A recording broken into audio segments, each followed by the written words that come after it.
Não é Jesus, o filho de José? Não conhecemos seu pai e sua mãe? Como ele pode dizer, desci do céu? E diziam, este não é Jesus, o filho de José? Não conhecemos seu pai e sua mãe? Como ele pode dizer, desci do céu? Vamos pensar um pouquinho nas pessoas que nós conhecemos. Passa na sua cabeça aí pessoas que você conhece. E talvez você seja uma pessoa que conheça muita gente.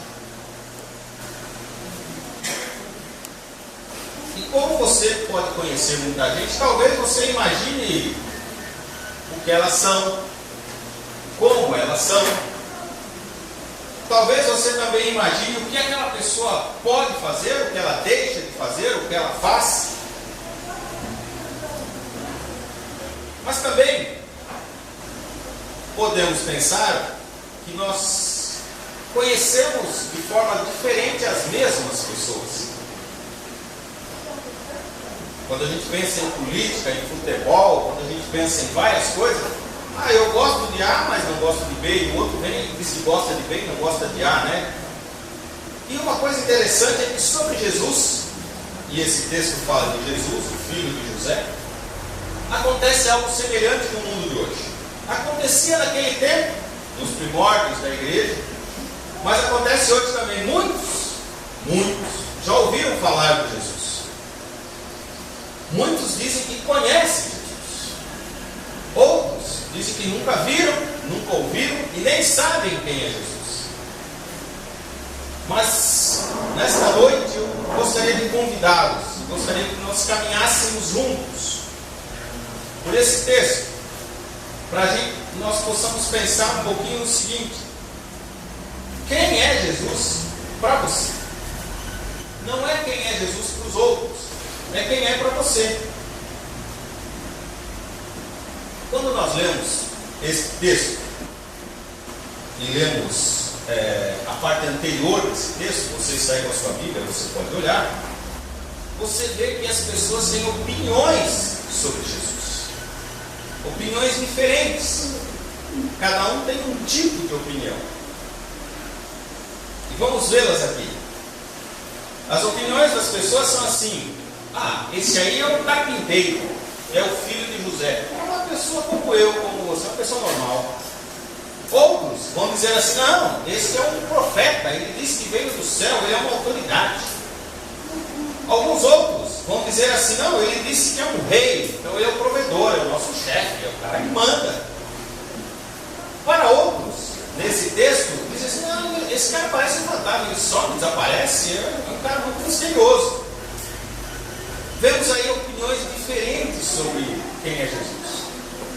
E quando olhamos para o mundo atual, para a nossa modernidade, as pessoas também pensam as coisas assim a respeito de Jesus. Muitos não sabem quem é Jesus.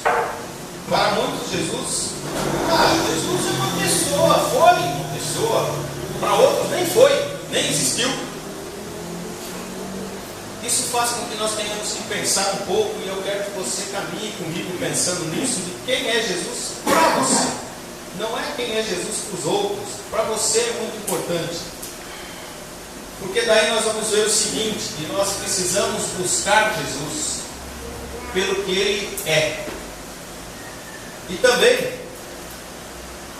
nós precisamos saber que nós temos que atender a Jesus não apenas pelo que Ele pode fazer.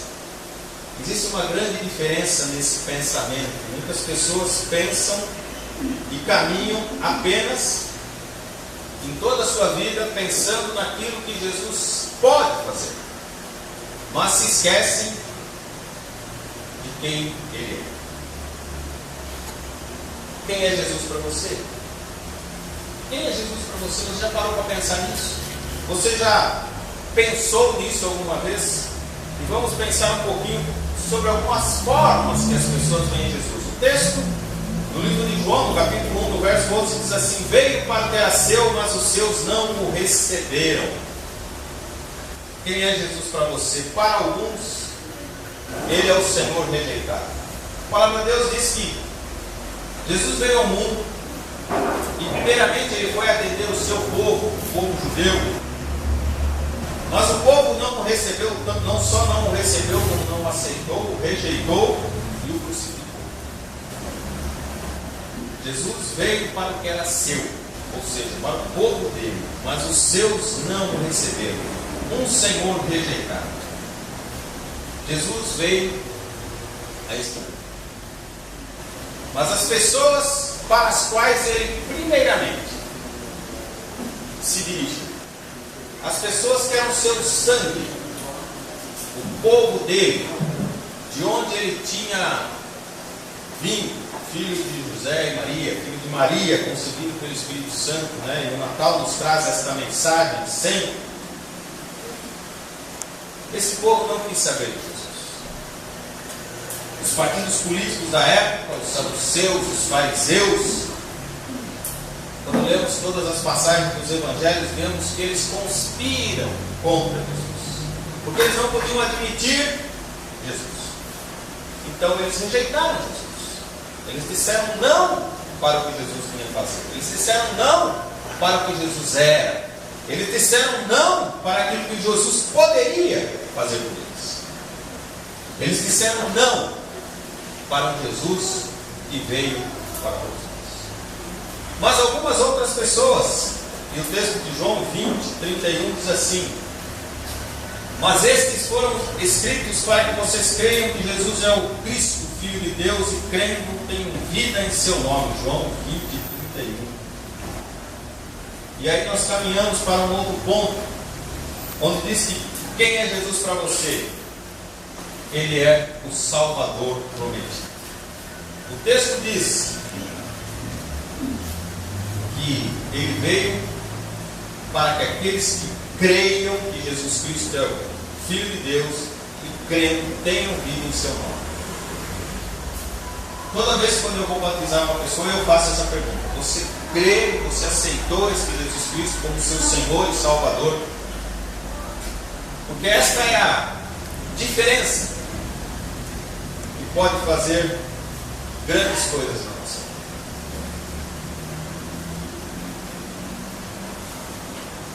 Jesus Cristo veio e alguns não o receberam. E Jesus Cristo veio e depois nos diz isso. Todos estes textos, o que está na palavra de Deus, foi escrito para que vocês creiam que Jesus é o Cristo. E crendo, tenham vida em seu nome. Não tenhamos vida no nosso nome. Não é a vida não é mais nossa. Ele é o Salvador prometido. E quando você tem esse Salvador prometido, você tem um novo Senhor. Você passa a ter uma vida diferente. A sua vida não é mais sua, a sua vida é dele. Você passa a fazer o que ele quer. E por isso nós nos batizamos. O texto de Mateus 28, 19 diz que nós devemos ir por todo o mundo, pregar o Evangelho, e aqueles que crerem vão ser batizados. E a palavra batizado diz que é um batismo completo. Quando vemos o próprio batismo de Jesus no Rio Jordão, feito pelo apóstolo João, nós vemos que o texto diz que Jesus entrou no rio e aí foi batizado. Ou seja, ele não foi batizado lá de fora, ele não foi batizado com canequinha, ele não foi batizado como criança, ele foi batizado como adulto, dentro das águas. Como nós não temos rio, nós temos um batistério, mas é um batismo completo. Queridos, ele é o Salvador prometido. Como é que você conhece esse Jesus? Quem é este Jesus para você? O seguinte texto, Romanos 5,8: mas Deus demonstra seu amor por nós, porque Cristo morreu em nosso favor quando ainda éramos pecadores. Nós ainda éramos pecadores, e o Senhor Deus nos amou de tal maneira que nos mandou Jesus. Quem é Jesus para você? Ele é o Redentor dos pecados. Sabe, se Jesus tivesse vindo, Jesus tivesse vivido tivesse feito milagres, tivesse falado para todo mundo, tivesse sido escrito muito sobre ele, tivesse mostrado para o mundo tudo que ele mostrou, mas se ele não tivesse morrido naquela cruz, não serviria para nada. A vida dele não valeria nada. Sabe por quê? Porque ele tinha que pagar o meu pecado, o seu pecado. Esse é o Jesus. Quem é Jesus para você? Ele é esse Jesus que morreu para que você tivesse vida, que morreu para que você pudesse ter os seus pecados perdoados. Esse texto diz que ele morreu em nosso favor, quando ainda éramos pecadores. Ou seja, não foi um condicional. Olha, eu vou morrer, mas só se vocês não forem mais pecadores. Olha, eu vou morrer porque vocês merecem. Olha, eu vou para a cruz, no sacrifício, porque vocês são bonzinhos. Não. Jesus para nós, e eu gostaria que ele fosse para você também assim, é aquele que Deus demonstrou tanto amor, mas tanto amor, que ele veio, nasceu, cresceu, viveu e morreu quando nós ainda éramos pecadores. Nós não merecíamos e não merecemos, mas ele veio e fez isso por cada um de nós.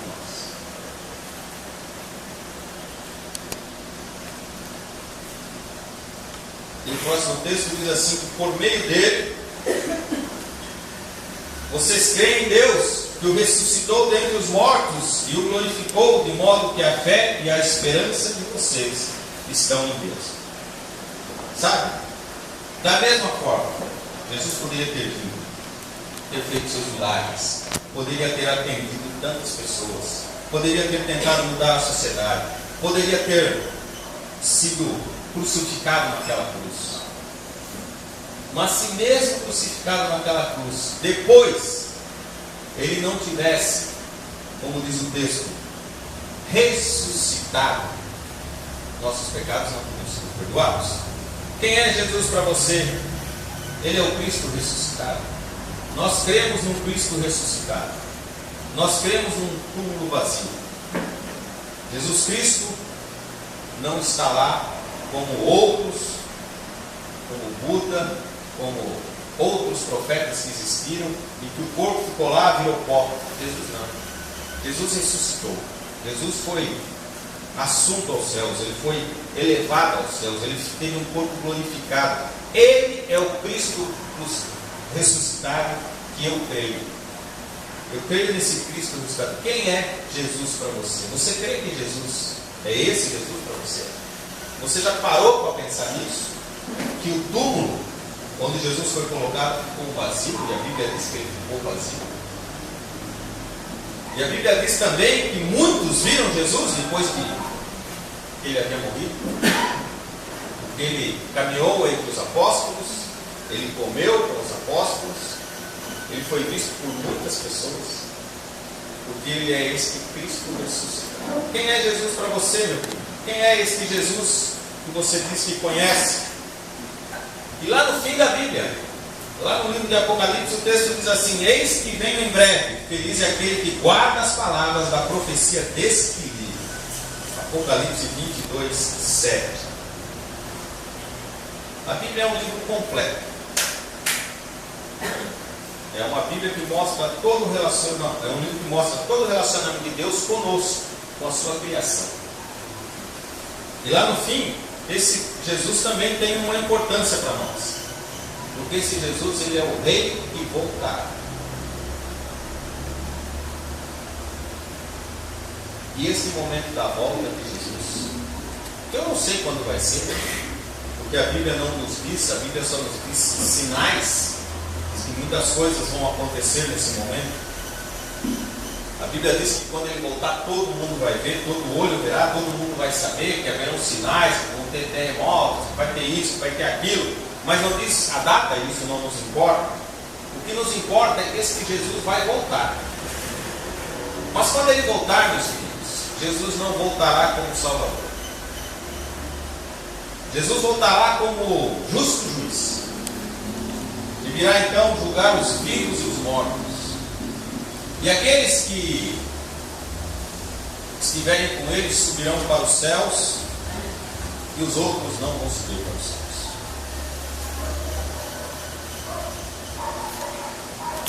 A Bíblia diz que nós temos algumas oportunidades na vida.